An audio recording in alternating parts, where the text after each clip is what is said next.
aku alma maternya ini, terus aku gampang aja dapat pekerjaan. No, teman-teman, it's very different gitu. Jadi dari apa yang kita pikirkan gitu.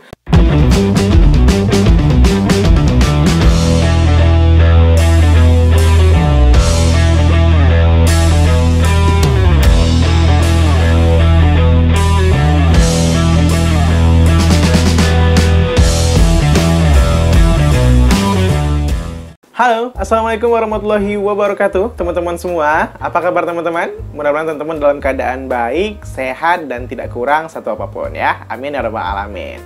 Nah teman-teman, balik lagi dengan aku Haris Budiman di sini teman-teman. Masih di konten orasi ya, obrolan singkat bersama aku di sini. Nah kali ini aku bakal ngebahas salah satu topik yang juga mungkin menjadi keresahan kita semua ya teman-teman ya. Apalagi teman-teman yang baru fresh graduate nih. Nah siapa nih yang baru fresh graduate nih ya? Tahun ini pasti udah banyak juga yang udah wisuda ya. Dan baru menapaki jejak kehidupan yang baru lagi.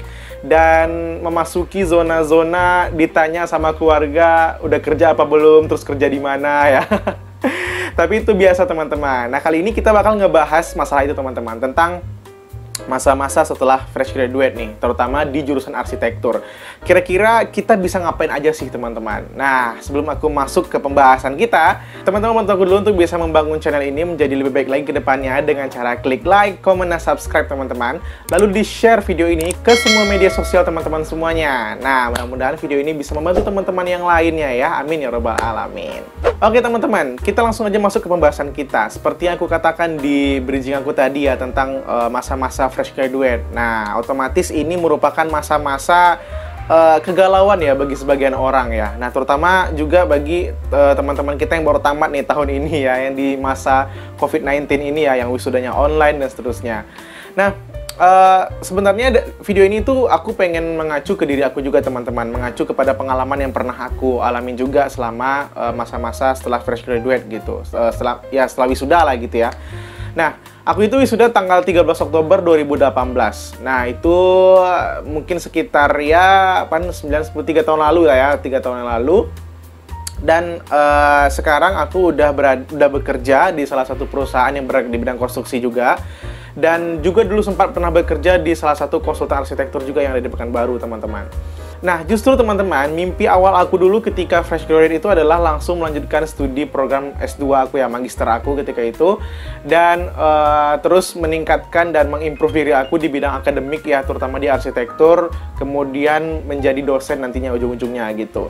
Nah, ini adalah cita-cita aku dulu teman-teman, mimpi-mimpi aku yang pernah aku bangun juga dulu ketika semasa kuliah gitu. Karena juga beberapa dosen-dosen ketika aku sempat juga pernah menjadi asisten dosen ketika di kuliah dulu itu selalu memberikan petuah-petuah ya, selalu memberikan nasihat-nasihat yang berhubungan dengan dunia akademis ini teman-teman. Jadi aku semakin banyak menerima cerita-cerita pengalaman, kemudian menerima istilahnya kalau kita bilang sekarang itu mentoring lah ya teman-teman ya, mentoring dari dosen-dosen tersebut. Dan aku merasa seperti memang kayaknya pilihan aku adalah ingin menjadi dosen gitu. Tapi teman-teman, semuanya itu terasa sangat berbeda ya ketika kita udah menjalaninya di dunia nyata gitu. Karena semua mimpi-mimpi itu memang kita usahakan untuk mencapainya, hanya saja ketika jalan mencapainya itu banyak banget rintangannya teman-teman. Nah, otomatis juga mungkin teman-teman di luar sana yang sekarang lagi fresh graduate ya, yang baru aja tamat tahun ini, itu pasti ngerasa lagi galau banget nih. Setelah ini aku mau ngapain ya? Atau mungkin udah ada yang pernah menyusun rencana setelah ini bakal lanjut S2 atau daftar PNS ya, mungkin kalau udah lewat juga ya mungkin ya. Atau mungkin tahun depan gitu ya. Terus bisa bekerja di BUMN dan seterusnya lah gitu. Pasti banyak banget mimpi-mimpi kita gitu. Tapi sebenarnya apa sih yang harus kita lakukan setelah kita fresh graduate ini teman-teman? Mungkin teman-teman yang fresh graduate di arsitektur juga juga galau gitu. Setelah aku tamat di arsitektur aku mau ngapain gitu. Nah, menurut pengalaman aku teman-teman, hal pertama yang harus teman-teman lakukan setelah fresh graduate ya, terutama di arsitektur itu adalah menyusun kembali portofolio teman-teman. Portofolio itu sangat penting teman-teman, karena itu merupakan hal yang paling utama dan menjadi tolak ukur kita setelah kita tamat gitu teman-teman. Karena ketika teman-teman melamar ke sebuah konsultan desain atau ke sebuah perusahaan yang memang bergerak di bidang desain dan arsitektur, itu pasti yang ditanya pertama kali itu adalah portofolio teman-teman. Bagaimana portofolio teman-teman itu bisa berbicara gitu kepada HR-nya nanti dan melihat berapa skornya, istilahnya apa ya, seberapa kemampuan teman-teman di bidang yang teman-teman kuasai ini, yaitu arsitektur gitu. Nah, kenapa portofolio ini selalu menjadi hal yang paling penting, teman-teman? Aku sebutkan hampir di semua video aku menyebutkan bahwasanya portofolio itu penting, karena memang gimana ya, orang nggak bisa menilai kita gitu, menilai kita dari cuman sekedar ya seperti aku gitu kan, oh aku lulusan terbaik gitu di arsitektur, ini IPK aku, ini transkrip nilai aku gitu, tapi tanpa melampirkan portofolio gitu. Bagaimana orang bisa tahu kalau kita itu memiliki skill gitu, apalagi ini dunia arsitektur, teman-teman, dunia desain ya terutama. Nah, jadi dengan portofolio yang rapi, dengan portofolio yang runut dan memang yang menarik, pastinya orang HR itu pasti akan merasa tertarik untuk bisa membaca dokumen-dokumen kita setelah itu, teman-teman. Karena dengan melihat portofolio itu, orang lain ya, orang yang mengerti di bidang desain atau HR-nya tersebut, itu pasti sudah bisa mengukur nih, ini calon calon pekerjanya ini atau calon arsiteknya ini sudah sampai mana sih kemampuannya dalam menguasai bidang desain, mengkonsep, kemudian mengolah lahan dan mengolah site ya terutama ya. Nah, di situ bisa diukur gitu. Nah, ada juga beberapa konsultan desain yang justru lebih melihat portofolio teman-teman itu bukan dari konsep, bukan dari cerita-cerita teman-teman tentang bangunan tersebut di portofolio itu, tapi melihat tentang bagaimana skill teman-teman dalam menggambar gitu, atau merender, atau memvisualisasikan sebuah desain gitu.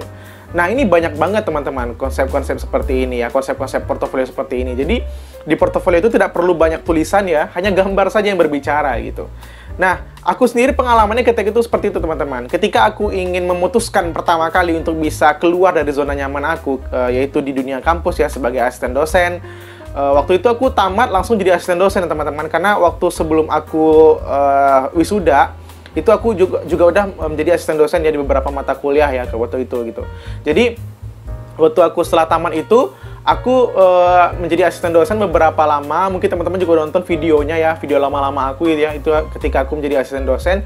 Dan ketika hati aku tergerak ingin keluar dari zona nyaman ini, aku harus menyiapkan bekal. Nah, bekal tadi itulah yang aku sebut dengan portofolio, teman-teman. Jadi aku mulai merangkai portofolio aku, mulai menyusun kembali ya data-data yang sudah lama itu ya, aku susun kembali menjadi sebuah portofolio yang menarik ya. Sehingga portofolio ini menjadi pegangan aku ketika aku ingin melamar pekerjaan gitu, ketika aku ingin keluar dari zona nyaman aku gitu. Nah, begitu juga teman-teman di arsitektur yang fresh graduate sekarang ini. Coba susun portofolio teman-teman dengan rapi, dengan baik, dengan runut, dengan jelas ya. Sehingga portofolio itu bisa menjadi bahan pertimbangan orang ketika ingin merekrut kita sebagai calon arsiteknya gitu. Nah, kalau buat teman-teman yang nggak di arsitek gimana sih gitu? Nah, kalau buat teman-teman yang nggak di arsitek, hal yang pertama kali harus teman-teman kumpulkan itu adalah dokumen-dokumen penting, teman-teman. Kenapa ini aku katakan sangat penting, teman-teman? Karena setelah tamat itu ya, itu pasti kita larut dalam euforia. Kalau misalnya aku sudah sarjana, aku sudah selesai menempuh kuliah selama sekian tahun, kemudian juga aku sudah memiliki pengalaman di bidang ini itu gitu. Nah, tapi kita kadang-kadang lupa nih teman-teman, sembari kita larut dalam euforia itu, kita lupa menyusun dan mendokumenkan arsip-arsip kita tadi gitu. Sehingga ketika waktu ada sebuah peluang atau sebuah kesempatan datang kepada kita itu suka gugup gitu, kita suka nervous, kita suka nggak siap dengan kesempatan itu gitu. Maka dari itu aku mengatakan kepada teman-teman semua, ini juga according to myself ya teman-teman, ya berdasarkan diri aku sendiri. Aku dulu itu setelah tamat, selain menyiapkan portofolio, aku juga menyiapkan beberapa berkas-berkas penting ya, men-scan-nya ya, kemudian memasukkannya ke dalam file-file arsip sehingga file-file itu mudah dicari gitu. Jadi dia nggak berceceran gitu di komputer atau di laptop teman-teman. Nah, lalu ketika sebuah peluang datang, jadi kita siap menyambutnya teman-teman. Jadi siap dengan segala kemungkinan gitu. Nah, apalagi teman-teman yang ingin bekerja ya, yang ingin langsung terjun ke dunia kerja gitu, yang nggak lanjutkan kuliahnya dulu gitu. Nah, itu penting banget teman-teman. Seperti foto, ijazah, transkrip itu perlu teman-teman arsipkan gitu. Sehingga teman-teman bisa melamar pekerjaan di beberapa tempat yang teman-teman ingin masuki gitu. Nah, kemudian juga hal yang paling penting dari kita setelah kita fresh graduate itu adalah mempersiapkan diri. Jadi otomatis fresh graduate ini bukan memutus memutus masa pembelajaran ya teman-teman. Justru harusnya menambah lagi masa pembelajaran kita, yaitu dengan menyiapkan diri kita dengan beberapa hal-hal penting seperti tes bahasa Inggris TOEFL ya dalam hal ini ya. Kemudian juga dengan beberapa latihan-latihan khusus, skill-skill baru. Karena dengan skill yang kita dapatkan di kampus tadi itu tidak masih kurang cukup lah gitu teman-teman istilahnya. Jadi tidak terlalu mendukung teman-teman nantinya bisa berada di posisi yang teman-teman mau itu gitu. Karena saingan kita kan banyak ya. Jadi kita realistis aja. Jadi jangan terlalu kepedean lah istilahnya. Terlalu kepedean karena mentang-mentang aku tamat dari sini, aku alma maternya ini, terus aku gampang aja dapat pekerjaan. No teman-teman, it's very different gitu. Jadi dari apa yang kita pikirkan gitu. Maka dari itu teman-teman, hal yang paling kita harus lakukan adalah sebuah persiapan. Persiapan itu merupakan hal yang paling penting. Jadi kalau teman-teman udah siap-siap dengan dengan menjadikan diri teman-teman itu lebih baik daripada sebelumnya, kemudian lebih siap menerima segala kemungkinan di depan, itu akan memudahkan teman-teman nantinya mendapatkan apa yang teman-teman mau setelah masa fresh graduate teman-teman.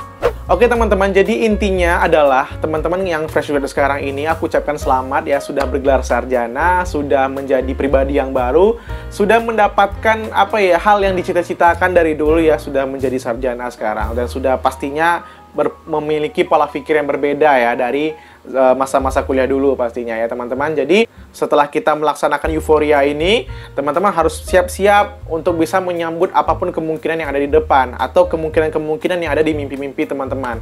Sehingga jalan teman-teman menuju apa yang teman-teman mau itu bakal gampang kecapainya. Oke? Oke teman-teman, thank you so much for watching teman-teman untuk video aku kali ini. Dan jangan lupa klik like, comment, dan subscribe untuk membantu aku mengembangkan channel ini menjadi lebih baik lagi ke depannya teman-teman ya. Sampai ketemu lagi di video aku selanjutnya. Dan keep positive, smart, and creative. Assalamualaikum warahmatullahi wabarakatuh. Dah!